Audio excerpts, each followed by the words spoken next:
मगाशी तुम्ही नमूद केलं की यामध्ये ब्रोकरेज लागत नाही, मात्र ऍडवायझरी फी लागते.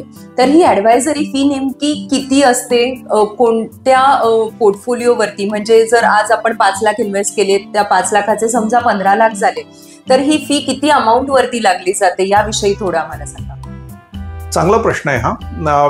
ऍडवायझरी फी ही प्रत्येकाची वेगळी असते, त्यामुळे ऍडवायझरी फी इथे त्याचं एक क्लिअर आयडिया देणं थोडंसं कठीण आहे. फी साधारणतः 1% पासून ते 2.5% असू शकते. प्रोडक्ट टू प्रोडक्ट ती डिफर पण करू शकते. युजली ज्या ठिकाणी ऍडवायझरी फी घेतली जाते त्या ठिकाणी ब्रोकरेज एकदम कमी घेतलं जातं, किंवा अशा प्रकारची ऍडवायझरी प्रोडक्ट ही ब्रोकरेज बेस्ड प्रोडक्ट पण आहेत. पण त्यामध्ये जरी ते ब्रोकरेज बेस्ड प्रोडक्ट असलं तरी सुद्धा आपल्याला टोटल ब्रोकरेज वर्षभरामध्ये किती लागेल त्या केसमध्ये ऍडवायझरी फी घेतली जात नाही. टोटल ब्रोकरेज किती लागतं याचा अंदाज आपल्याला आधीच दिला जातो.